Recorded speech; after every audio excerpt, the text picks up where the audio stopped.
Si seguimos avanzando, remontando el Nilo, nos encontramos otro templo, también muy interesante, dedicado a honrar o adorar al dios Sobek, el dios cocodrilo, en el cual podemos encontrar en un museo que está situado justo al lado de este templo momias de cocodrilo. No debemos olvidar que Sobek era un dios bastante oscuro dentro del panteón egipcio. Y la pregunta es lógica: ¿por qué adorar a un dios, entre comillas, malvado? Un dios oscuro, simplemente para aplacar su ira. Los egipcios sabían que si entraban al Nilo era muy probable que un faraón, que en el tiempo de los faraones, un cocodrilo acabara comiéndolos, acabara matándolos. Así que para aplacar esa ira del Nilo, esa ira de los grandes reptiles que vivían en sus aguas, se dedicaban a momificar sus cuerpos y a adorar a esa deidad oscura que les garantizaba, bueno, pues pasear por las orillas del Nilo sin caer en las fauces de un cocodrilo. Esta imagen simplemente se la traigo para que ustedes se hagan una idea de lo que es el crucero por el Nilo. Yo pensaba que iba a ser un barco bastante más, podemos decir, rústico, bastante más elemental, pero lo que se encuentra es una especie de mar, porque el Nilo es un mar en movimiento, es como yo lo definiría, con barcos de 3, de 4 plantas navegando en paralelo, pues quizás 2 o 3 barcos al mismo tiempo, 4 barcos incluso. Es una absoluta barbaridad lo que se encuentra al ver el Nilo. Y por supuesto, pues el Valle de los Reyes y de las Reinas uno se lo encuentra también en medio de las arenas del desierto egipcio. Es una necrópolis también, habíamos hablado antes de Saqqara, habíamos hablado de las ruinas de Menfis y por supuesto debemos hablar también de la necrópolis del Imperio Nuevo, de la necrópolis del Valle de los Reyes. Un momento en el que los reyes, es decir, los faraones, ya han dejado de ser vistos por el pueblo como dioses vivientes y han empezado a ser vistos más bien como un gobernante, como un ser humano. Y por lo tanto, esas construcciones tan increíblemente fastuosas como las pirámides, pues habían empezado a caer en desuso. El tercer hito al que yo quiero hacer referencia es el hecho de que un faraón en cierto punto de la historia decidió que solamente existía un dios. Estamos hablando de una religión y de un mundo absolutamente politeísta, semejante en ese aspecto a lo que nos encontramos hoy en la India. Muchos dioses, cada dios encargado de una tarea en la vida cotidiana. Sin embargo, el faraón Amenhotep IV, que cambió su nombre posteriormente, decidió que solo había un dios verdadero y ese dios era el dios Atón. Ese faraón cambió su nombre a Akenatón en el futuro, el útil de Atón. Y actualmente podemos ver también su sarcófago absolutamente vandalizado, destrozado, con la máscara arrancada, en ese mismo museo, en el Museo Egipcio del Cairo, situado en el centro de la capital. Y tiene varios motivos, es decir, ¿por qué este hombre de repente decide, aparentemente por una iluminación divina, considerar que solo hay un dios de todos los que existen en ese panteón que es verdadero? Obviamente, él esgrimió unas razones religiosas, que eran las únicas que podía entender el pueblo en esa etapa de la historia, pero también había unas razones prácticas, como el establecimiento de una nueva capital fuera de Menfis y fuera del poder y de la influencia de los sacerdotes de las otras deidades, de Amón, por ejemplo, que era la deidad a la que se había llegado a un extremo de otorgarle un poder semejante al del faraón. Por lo tanto, convenía deshacer ese poder, convenía avanzar en otro sentido, por ejemplo en el del dios Atón, como hemos dicho, y quitó el poder, quitó la influencia a todos esos sacerdotes del dios Amón para darlo en pos de Atón. Vemos aquí el templo de Karnak, vemos esas columnatas que habíamos visto anteriormente, porque es un templo de Amón, al fin y al cabo, por eso podemos ver el poderío que tenía, digamos, esta casta sacerdotal. Y aquí, una de las imágenes también vandalizadas, vemos destruidas, solamente queda parte de la cara y parte del cuerpo de Akenatón. Su sarcófago, y creo yo que ustedes conocen muy bien al faraón niño, conocen a Tutankamón, esa es una imagen dentro del inconsciente colectivo de todos nosotros, pero quizá lo que no sabemos es que su reinado fue muy simple. Aparentemente hizo muy poco importante el faraón niño, Tutankamón. Simplemente se le conoce a causa de su predecesor, Akenatón, el faraón que acabamos de ver. Hemos dicho que Akenatón decidió quitar o restar poder a esos sacerdotes de Amón, que habían acumulado un poder peligroso, pensaba él, y otorgárselo a los sacerdotes de Atón y otorgárselo al dios Atón en sí mismo. Sin embargo, cuando este faraón que decimos que viró o que hizo cambiar el destino de la historia de Egipto murió, su sucesor Tutankamón, Tutankatón, que era como se llamaba en principio, decidió volver al culto del dios Amón. De hecho, como decíamos, se llamaba Tutankatón y decidió cambiar su nombre a Tutankamón. Y es famoso simplemente por la cantidad de oro que esos sacerdotes de Amón decidieron acumular en su tumba, agradeciéndole muy mucho que volvió a situar el culto primordial en el dios Amón, haciendo el reinado de su predecesor una especie de paréntesis extraño dentro del antiguo Egipto. Ustedes ven aquí algunas de las maravillas que se encontró pues en 1922, Howard Carter en la tumba de Tutankamón, algunos de los boomerang que usaba para cazar aves cerca del Nilo. Vemos, pues muchísimas cosas que se encontró dentro de la tumba de Tutankamón, y creo que eso es el punto primordial de la importancia de este faraón. El momento en el que la historia volvió a su curso. El quinto hito es en sí mismo una sola persona, es Ramsés II, es el faraón que tuvo un reinado más prolongado en el antiguo Egipto, es el faraón que se decidió a construir un templo fastuoso, increíble, al sur de Egipto, en lo que era la región de Nubia, hoy muy cerca de la frontera con Sudán del Norte, y ese templo es Abu Simbel. Se construyó alrededor del 1260 a.C. y representa al propio faraón, al faraón Ramsés II, en posición sedente. Se ha hecho también icónico que una de las 4 figuras está destruida, está caída, está yacente la cara en el suelo, por un terremoto que sucedió en el siglo X. Justo enfrente del templo de Abu Simbel, estamos hablando muy del sur de Egipto, casi en Sudán, como decíamos, tenemos el lago Nasser, que se formó después de haber construido la presa de Asuán, que evitó todas las crecidas del Nilo, que por esa parte, pues ahorró desgracias y disgustos a la población rural, sobre todo de Egipto, pero que frenó esa dinámica tan increíble del Nilo, de las crecidas y podemos decir, de esas aguas cargadas de nutrientes que venían desde el corazón de África. Y también, como algo curioso, podemos decir que es el freno para los cocodrilos. Hoy en día en el Cairo no hay cocodrilos, en el delta del Nilo no hay cocodrilos, pero por encima de la presa de Asuán sí. De hecho, en el lago Nasser, pues encontramos múltiples ejemplares de estos reptiles. El hito 6 también tiene que ver con un faraón. Estamos ya en la última parte de la conferencia, y es un faraón, diría yo, que fascinante. Además de faraón, fue muchas cosas, y fue el único faraón, el primer faraón, mejor, si me permiten esta expresión, el primer faraón de origen europeo. Estamos hablando nada más y nada menos que de aquel faraón que se encuentra allí y que ustedes no pueden diferenciar de cualquier otro de los de su calaña, pero que sin embargo es Alejandro Magno. Alejandro Magno, cuando entró en Egipto, fue recibido como un liberador, como un hombre francamente benefactor del pueblo egipto, y que además se hizo representar a sí mismo con la forma de los faraones, con la corona del Alto y el Bajo Egipto, y como vemos, pues simplemente descifrando esta escritura jeroglífica podemos saber que lo que pone es Alejandro, el faraón Alejandro. Además, yo quiero hacer referencia a un episodio muy importante que sucedió en Egipto, en el oeste de lo que hoy en día es Egipto, en un oasis muy curioso, que es el oasis de Siwa, el cual, pues yo lo quiero mucho, le tengo mucho cariño en lo personal, pero también en lo histórico es muy importante. Alejandro comenzó una travesía a lo largo del desierto occidental egipcio, en medio de la nada más absoluta, durante 9 días para llegar al oráculo de Amón-Ra, un templo que hoy en día sigue en pie, en ruinas, pero sigue en pie. Ustedes pueden ver la entrada a ese templo, en el cual hay una capilla al final en la que estaba situada la imagen del dios y solamente era accesible para los sacerdotes. Era, como decimos, un oráculo. La gente acudía a hacer preguntas al dios y a recibir respuestas. Y Alejandro fue a hacer una serie de preguntas que no sabemos cuáles son, porque se ha transmitido posteriormente una serie de preguntas, pero nadie estaba dentro con él. Por lo tanto, podemos pensar que pertenece más a la leyenda cuáles eran esas preguntas. Lo que sí podemos ver es una representación de ese momento en el que entra en la capilla, que es, a su vez, esta.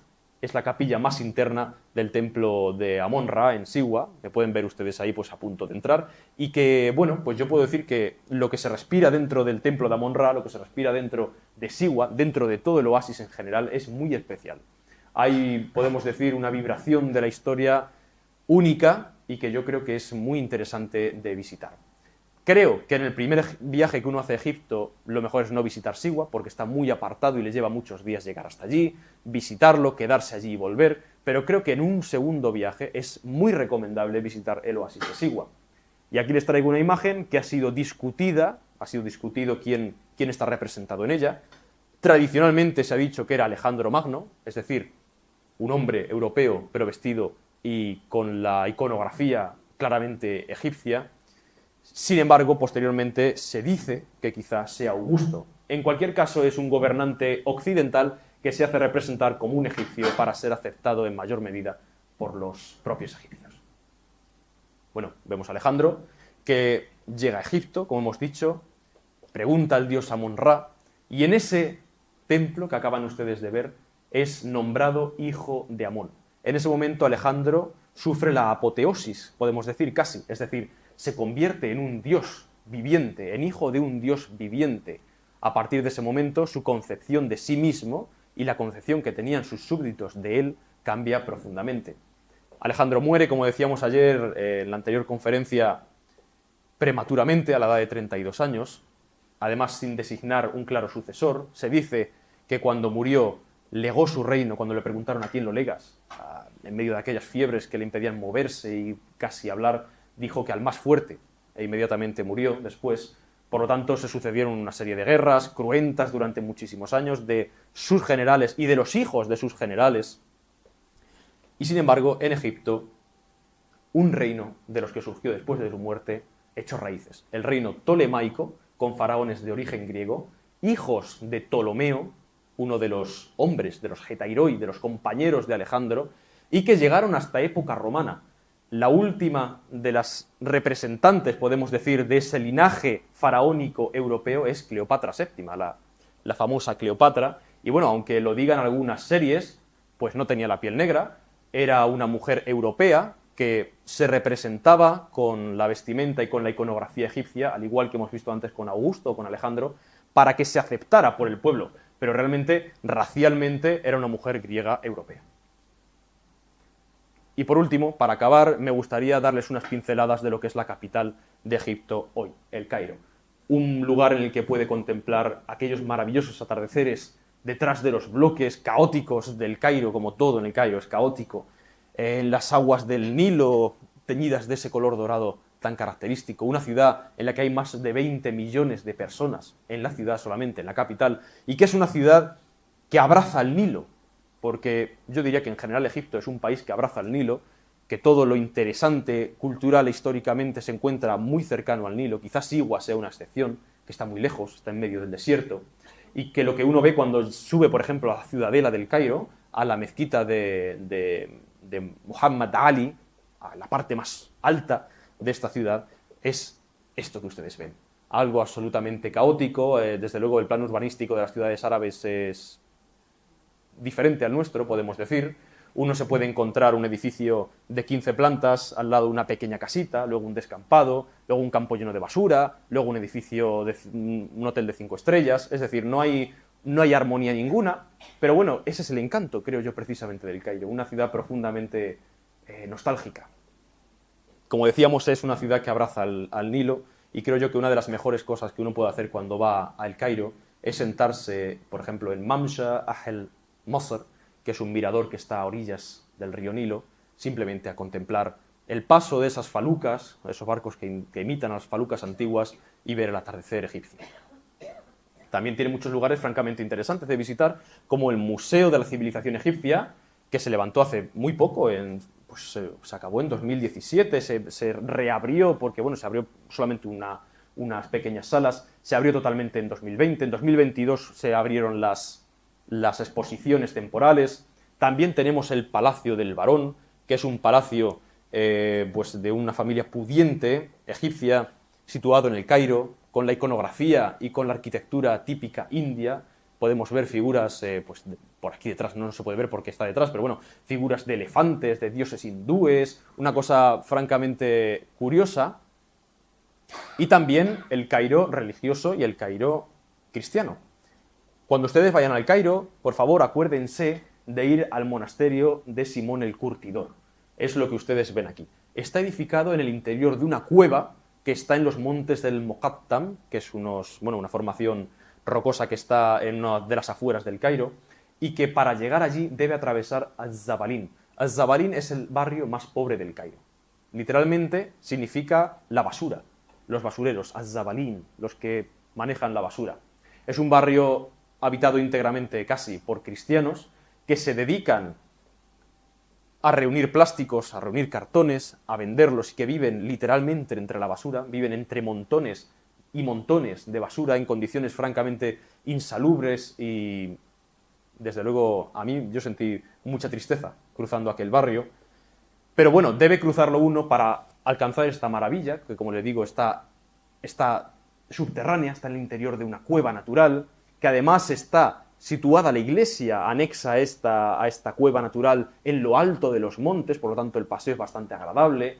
Y también, pues si quiere disfrutar de la arquitectura cristiana, pues puede ir al Cairo copto y disfrutar de esta maravilla, que es la iglesia de Santa María, la iglesia colgante, se le llama también, en una zona que se llama Saba Kanais y que significa en árabe las 7 iglesias coptas que están en la misma zona. Y por último, creo yo que junto a esa visión del atardecer en el río Nilo, lo mejor que uno puede hacer en las noches del Cairo es alejarse del bullicio y del claxon de los coches de las calles modernas e inmiscuirse en el Bazar Han el-Jalili para disfrutar de esas luminarias, de esas pequeñas lámparas de cobre tradicionales en medio de calles medievales y sentarse a tomar un té en la cafetería El Fishawi, una cafetería histórica con más de 100 años, en una de las calles centrales de ese bazar medieval, de ese carabasar de caravanas antiguas, y disfrutar de lo que es el alma de Egipto antiguo y el alma del Egipto actual. Si ustedes tienen preguntas, pueden decírmelas. Muchas gracias.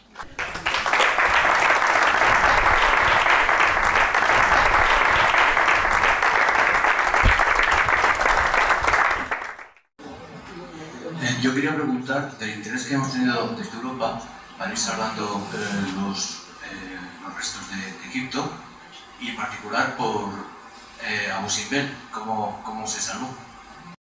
Yo creo que el ejemplo de Abu Simbel es fascinante, no lo he dicho, pero bueno, aprovecho ahora para decirlo. Ese templo, cuando se ideó la presa de Asuán, que debía cubrir pues cierta parte del cauce del Nilo, quedaría supuestamente debajo de las aguas de ese nuevo lago que ustedes han visto, que es el lago Nasser, en honor al presidente Nasser. Así que se decidió que semejante joya no podía quedar sepultada bajo las aguas, no podía quedar inundada, y ciertos gobiernos de los países europeos, entre los cuales se encontraba el gobierno de España durante la dictadura franquista, pues decidieron crear equipos de científicos que movieran bloque a bloque esos templos hasta un lugar más seguro. De hecho, cuando uno visita Abu Simbel, si presta atención a las figuras, ve que parecen puzzles de trozos cuadrangulares porque se cortaron literalmente y se trasladaron piedra a piedra. No solamente Abu Simbel, también el templo de Fila, el templo del amor al sur, muy al sur de Egipto, pasó exactamente igual. Y bueno, pues el gobierno egipcio lo recibió con los brazos abiertos. Y bueno, podemos decir que en el caso de España incluso recibimos un regalo a cambio, que fue el templo de Devot, que actualmente se encuentra en Madrid, como compensación a los esfuerzos de mover aquellas moles que ustedes han visto en comparación con las personas que hay junto a ellas. Abu Simbel es el más famoso, pero como le decía, también está Fila, también hay otros templos que quedaron al sur de la presa y bueno, pues que corrían el riesgo de perderse para siempre. Bueno, nos pregunta el compañero que si en el templo de Abu Simbel ha habido un error a la hora de montarlo, cuando se cortó en esas piezas como un puzzle, y a la hora de montarlo más arriba, porque al fin y al cabo lo que sucede en el templo de Abu Simbel es que en el equinoccio un rayo de sol a una hora concreta del día penetra todo el templo, que por dentro es un pasillo cavado en la roca con las figuras de Ramsés a ambos lados, en cuyo fondo hay una cámara con la imagen de varias deidades y del faraón. Se supone que lo que pasaba antes de desmontar o desmantelar el templo era que, como decíamos, un rayo penetraba hasta el fondo e iluminaba todas las deidades menos una, que era el dios de la oscuridad, que permanecía en penumbra justo ese día a cierta hora, en un momento determinado. Y bueno, nos comentaba que le dijeron en Egipto que, bueno, pues que al desmontar ese templo y al montarlo otra vez ha habido el desfase de un día.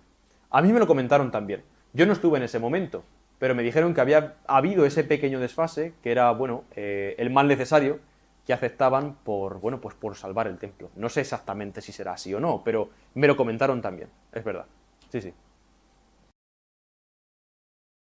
Yo tenía una pregunta, pero más sobre el Egipto actual.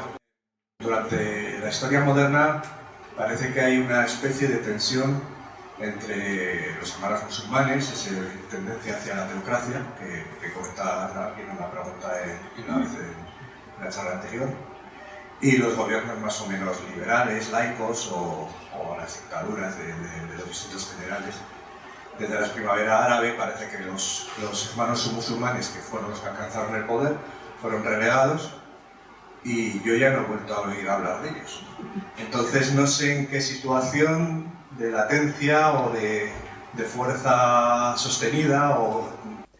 Como ha dicho José Lipio antes, es verdad que me he centrado más en el Egipto antiguo, es muy amplio Egipto en general, la palabra Egipto, pero creo que es muy interesante también el Cairo y el Egipto actual por esa serie de cosas quiero decir, de la actualidad reciente, de los últimos 20 años. Los hermanos musulmanes actualmente están prohibidos, quiero decir, está considerada una organización terrorista y como tal pues está prohibida en Egipto. ¿Qué me dicen los cairotas? ¿Qué me dicen los egipcios en general? Sobre todo en el Cairo, que es donde más se sufrió pues, esa especie de intento por establecer una teocracia. Me dicen que menos mal que se prohibieron. Habrá opiniones de todas las clases, me imagino, claro que sí, como con Saddam Hussein veíamos ayer. Pero en general me decían, sobre todo las mujeres, menos mal que se prohibieron, porque en la etapa posterior a Mubarak, el dictador que bueno, pues estuvo la misma vida en el poder, cuando fue derrocado vino una etapa de caos absoluto. Me comentaban, yo como mujer no podía salir a la calle sin tener el miedo a que me asaltaran, a que me violaran, a que me acuchillaran por quitarme 500 libras egipcias. Menos mal que se prohibieron y menos mal que actualmente son considerados una organización terrorista. Claro, hay otras opiniones que me han dicho que eso es un esfuerzo del actual presidente, Abdel Fattah al-Sisi, por centralizar su poder. Es decir, por tomar más poder del que le corresponde. Bueno, yo creo que el gobierno de los hermanos musulmanes o la influencia de los hermanos musulmanes fue francamente negativa, eso es mi opinión, en el Egipto reciente. De hecho, podemos ver incluso vídeos de Nasser, del presidente Nasser, que se ríe de los hermanos musulmanes porque se reúnen con él a pedirle que el velo sea obligatorio en las universidades. Y le dice el presidente Nasser, riéndose, vamos, nadie se lo estaba tomando en serio esa solicitud, diciendo que si él, ese representante de los hermanos musulmanes, tenía una hija que estudiaba en universidades internacionales y no tenía el velo, y él no podía obligarle a ponerse el velo, ¿cómo él iba a obligar a 10 millones de cairotas, mujeres, a ponerse el velo? En fin, se lo tomaron como una broma. Sin embargo, tiempo después, estamos viendo en los años 2010, 2000, vamos, muy recientemente, pues esa sombra de la teocracia ha vuelto a planear sobre Egipto y las tensiones han sido muy grandes. Actualmente la situación es mejor. Cuando yo estuve la primera vez fue en 2022, la segunda vez fue en 2023 y la tensión era muy grande. Muy grande. Por ejemplo, las fotografías en lugares públicos, pues es muy fácil que se te acerque un policía a decirte que que la borres o que por qué estás echando fotografías, además en un tono bastante bronco. Y sobre todo también quería hablar de las iglesias, porque las iglesias, por lo menos en ese momento, 2022-2023, estaban cercadas por muros de construcción, de hormigón. Además, esos muros estaban coronados por alambre de espino. Esos muros estaban antecedidos por vallas y por un perímetro, es decir, por 4 o 5 policías armados que cuando vas a entrar te piden el pasaporte y te dicen que demuestres que eres cristiano. Pues dije, ¿yo cómo voy a demostrar que soy cristiano? Yo soy español y es un país de mayoría cristiana, lo único que puedo decirte. Me decían, ¿y dónde está el tatuaje?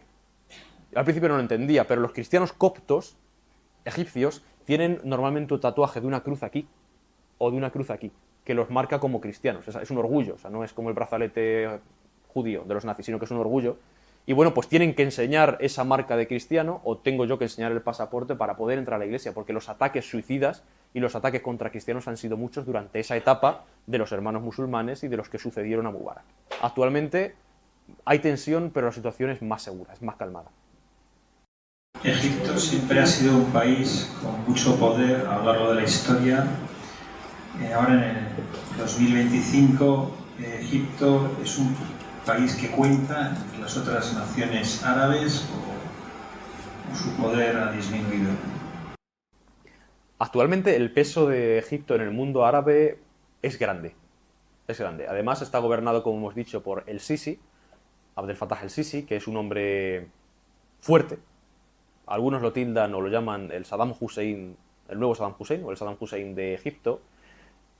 Podemos decir que ha protegido a las minorías, eso sí lo ha hecho, ha protegido a los cristianos, incluso él como musulmán acude a la misa de Navidad todos los años, a la de Pascua no, porque no cree que Jesús, bueno, en fin, no creen en esa parte de la historia de Jesús, pero la de Navidad sí. Es un hombre fuerte, como decimos, por lo tanto ha hecho que la influencia de Egipto y el respeto por Egipto en el mundo árabe haya crecido. Sin embargo, la mayoría de los musulmanes dentro de Egipto lo critican mucho, porque dicen que la economía va mal, que la sociedad es francamente pobre, por su culpa. Bueno, yo no creo que sea solamente por su culpa, pero es verdad que tiene también ciertas críticas. Sin embargo, si nos vamos a los países que lo rodean, Egipto sigue siendo un referente en muchos aspectos y ha sido un referente en el último siglo también en aspectos tan poco conocidos como la música. Dentro del mundo árabe, Egipto ha sido siempre un referente en la música, en el baile, es el lugar en el que se inventó la danza femenina, podemos decir, dentro del mundo islámico y del mundo árabe. Así que sí, todo ese eco de esa grandeza, no solamente de los faraones, sino del Egipto árabe reciente del siglo XX, todavía resuena en los países árabes. Sí, sí. También en Egipto están, por ejemplo, muchas de las grandes universidades. Egipto sí es una potencia regional. Entonces, por ejemplo, la Universidad de Medicina del Cairo o la Universidad de Medicina de Al-Mansura. Al-Mansura es una ciudad que seguramente no conozcáis, pero que tiene varios millones de habitantes, unos 7 millones de habitantes, 8, y tiene una universidad donde estudian más de 150.000 chavales y donde la ciudad universitaria tiene una facultad de medicina potentísima y ahí con los profesores y el personal sanitario son más de 250.000 personas las que viven en esa universidad, con mucho prestigio, con un elevado rango en el ranking de Shanghai, O sea que, y es un referente, y vas a esa universidad y tienes estudiantes de más de 100 países, de todo el mundo árabe, de toda África y de otros países, ¿no? Porque tiene mucho prestigio. Es cierto que les falta poder financiero para tener utillaje, ¿no? Un aparataje, unas máquinas, pero la formación de los profesores es excelente. O sea que Egipto sigue siendo ahí una potencia, pero lógicamente no es la potencia que era hace 4.500 años cuando se levantaron las pirámides de Giza, ¿no? Otro mundo, ¿no? Alejandría. Me gustaría haber hablado también de Alejandría y de otras ciudades que están hacia el este, por ejemplo, los enclaves del Sinaí, muy interesantes también de Egipto, pero bueno, es que el tiempo es el que es y aún así pues he tenido que ir casi a vuelo de pájaro, muy superficialmente en algunos aspectos. Alejandría es una ciudad fascinante desde el punto de vista histórico, pensando en lo que un día fue, pero por desgracia cuando uno va hay poco que ver, arqueológicamente, hoy en día. Es verdad que están las catacumbas, por ejemplo, del Socafa, son catacumbas, en fin, grecorromanas, romanas, pero retomando muchos elementos del mundo griego, bastante curioso. Tenemos la columna de Pompeyo, pero bueno, tenemos cosas muy aisladas y muy fragmentadas, tenemos también los restos de unos baños, pero muy poco. Para lo que uno se espera que va a haber en Alejandría, que se espera una especie de pequeña Roma, pues hay muy poco. En fin, el tiempo ha respetado muy poco lo que ha sido la Gran Alejandría. Incluso la tumba de Alejandro estaba allí. Es decir, el Soma, donde Alejandro reposó después de haber estado enterrado en Saqqara, en un sarcófago provisional, pues estaba en Alejandría. Lo que pasa es que nadie sabe dónde está hoy en día. No el cuerpo, sino el Soma, el templo en sí.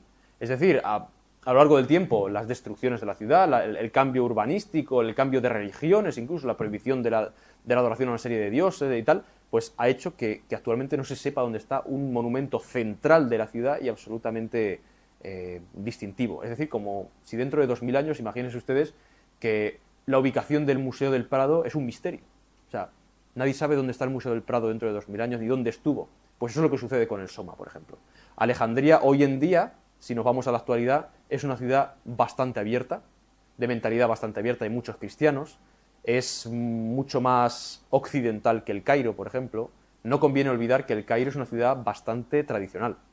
El Cairo, esto es un poco polémico y algunos amigos míos me han dicho, te estás pasando, eso no es así. Para mí es similar en algunos lugares y en algunos puntos de creencias incluso a algunos puntos de Afganistán.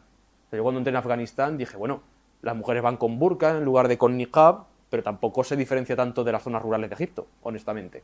Entonces hay que tener en cuenta que Egipto es un país variado, en ese aspecto y que el Cairo en concreto es una zona, digamos, tradicional, a pesar de que uno ve pues mujeres sin velo y mujeres que visten también como quieren, pero es bastante tradicional. Sin embargo, Alejandría es mucho más abierta y Alejandría es una ciudad que a mí personalmente me gusta mucho y que simplemente por el gusto de saber que uno está pisando la misma tierra que pisó Alejandro o Bucéfalo, pues merece la pena visitar. Además está cerca del Cairo, quiero decir, uno coge un tren y acaba en cuestión de 2-3 horas en Alejandría, en la costa, con unas costas también bastante hermosas, aunque tienen mala fama entre los egipcios, porque dicen que, ellos dicen esto, que a las playas de Alejandría solamente van los pobres de Egipto, solamente va la gente del Alto Egipto, los agricultores, dicen ellos, y que bueno, la clase media y clase alta de Egipto no se le ocurre ir a las playas de Alejandría, sino que van a las playas del Mar Rojo, por ejemplo, a Dahab, a Hurghada, o van incluso a Marsa Matruh, que está en el Mediterráneo, pero en una zona más separada. En fin, pero salvando todo esto, Alejandría es una ciudad muy interesante. Pues ahora el 1 de noviembre ya están convocadas las autoridades porque se va a abrir el último tramo, la última parte del gran museo de Egipto, del JEP, ¿no? Ese hito que también para Egipto yo creo que también es una realidad de prestigio tremenda, de ese museo el más grande del mundo, un museo inmenso, mucho más grande que el Louvre o que el British, y se van a abrir las salas de Tutankamón, ¿no? Que es lo que falta por abrir, ¿no? Y se seguirán descubriendo muchísimas cosas. Sí, además, yo creo que Egipto siempre reserva sorpresas y yo creo que un factor interesante de eso es el clima, incluso en manuscritos. Quiero decir, un manuscrito en otras latitudes se hubiese perdido en cuestión de un año, en cuanto le cayese la primera humedad y la primera lluvia. Sin embargo, el clima de Egipto, el clima verdaderamente seco de la mayoría de lo que es el país, ha permitido que incluso algunos manuscritos encerrados simplemente en tinajas de barro hayan sobrevivido durante miles de años. Y yo creo que hay muchas sorpresas, claro que sí, todavía enterradas debajo de las arenas. Yo personalmente puedo decir que hay un lugar en el oasis de Siwa que nadie sabe lo que es, por lo menos de los locales. Me da la impresión de que nunca se ha excavado y que nunca se ha investigado. Parece un templo faraónico, parece una estructura funeraria, pero está absolutamente sin excavar, está completamente lleno de arena y uno solamente al entrar tiene que entrar encorvado y está a la altura del techo. Además hay unas estructuras que penden del techo, de piedra, que dicen los locales que eran lámparas antiguamente, pero váyase usted a saber. Es decir, eso está sin investigar y además está lleno de grafitis y de pintadas. Es decir, hay muchísimas cosas que investigar todavía en Egipto, por supuesto. Te quería preguntar, pues, tengo la suerte de haber podido estar y vivir allí en Egipto, en el Cairo, y tener muy buenos amigos, y alguna vez les he preguntado a alguno de ellos ¿cuál crees, pues bueno, no voy a poner el nombre tal, dime por ejemplo cuál crees tú que es la mayor virtud de un egipcio y el mayor vicio o defecto de un egipcio? A mí me dijeron una respuesta, no sé si tú ese tema o porque lo has percibido o si puedes ahí comentar estas preguntas. Los egipcios tienen fama dentro del mundo árabe, el aspecto positivo, de ser gente bastante graciosa, afable, chistosa. Esa es la fama que tienen dentro del mundo árabe. Sin embargo, mi experiencia me dice, cuando he estado allí, que es gente muy servicial. En general, el mundo árabe es bastante servicial. Veíamos ayer el ejemplo de Irak, pero en Egipto yo viví situaciones de verdadera acogida, o sea, de no sé, tener cualquier problema, cualquier duda, y la gente acompañarte, la gente preocuparse verdaderamente, ir contigo hasta que se solucionaba el problema. O sea, la acogida que yo sentí en Egipto, y la generosidad fue remarcable.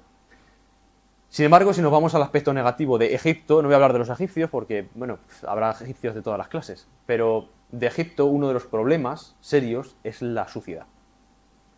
O sea, la suciedad de Egipto yo creo que solamente la supera la India.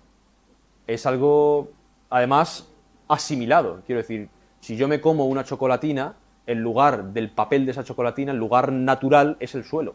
O sea, inmediatamente lo voy a tirar. O sea, que no voy a sentir ningún tipo de remordimiento ni voy a pensar que estoy haciendo para nada. De hecho, yo iba, por ejemplo, con una amiga egipcia por el Cairo y hizo eso. Y dije, bueno, es normal aquí, ¿no? Eso se suele hacer. Me dijo, claro, y dice, ¿en Europa qué hacéis?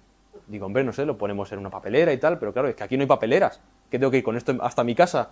O sea, el problema de la suciedad es un problema generalizado. No solamente es una tontería, sino los edificios mismamente, el mantenimiento de las fachadas de los edificios. En fin, la suciedad es un problema fuerte. También hay otro problema, que es el tema de la mujer, es un problema grave del acoso de la mujer por la calle. De hecho, si ustedes van al Cairo o a muchas otras ciudades árabes también, pero el Cairo en concreto, que es lo que nos ocupa, se van a encontrar que el metro tiene vagones y al final hay 1 o 2 vagones para mujeres.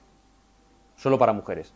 Y ustedes pueden pensar, ay, madre mía, qué barbaridad, que haya solamente un vagón para mujeres, esto es discriminación. No, es que, es que si una mujer entra, por ejemplo, sin velo, al vagón de hombres, quizá no le pase nada, pero lo más seguro es que se le acerquen, que la intenten tocar, que la intenten acosar. Entonces han tenido que crear 2 vagones para que vayan tranquilas y para que las mujeres que van con niqab, por ejemplo, pues se lo puedan quitar sin que las miren y sin que tengan ningún tipo de incomodidad. Entonces imagínense cómo es la sociedad. Quiero decir, en general habrá ejemplos, por supuesto, de hombres fabulosos y hombres despreciables, como en todos los sitios. Pero es verdad que en general la sociedad tiene ese problema y la seguridad de las mujeres por la calle, por la noche, es muy baja. Sí, sí. Solamente apuntar a la pregunta de antes que hacía el compañero sobre si Egipto es una potencia actualmente. Cierto lo de las universidades. Y también se me ha olvidado, lo quería mencionar, la Universidad de Al-Azhar. Es una universidad islámica muy potente que actualmente dentro del mundo islámico es la más potente después de la Meca. O sea, de hecho, cuando un musulmán suní tiene una duda sobre el Corán o sobre los hadices o sobre algo de la religión, lo más alto que pueda aspirar a preguntar, antes justamente de la Meca, es la Universidad de Al-Azhar, que tiene un parque fabuloso al lado, de los pocos parques y espacios verdes que existen en el Cairo, y también una mezquita. Por lo tanto, sí, en ese aspecto incluso de la fe es un referente. Pues aquí lo dejamos. Muchísimas gracias a todos.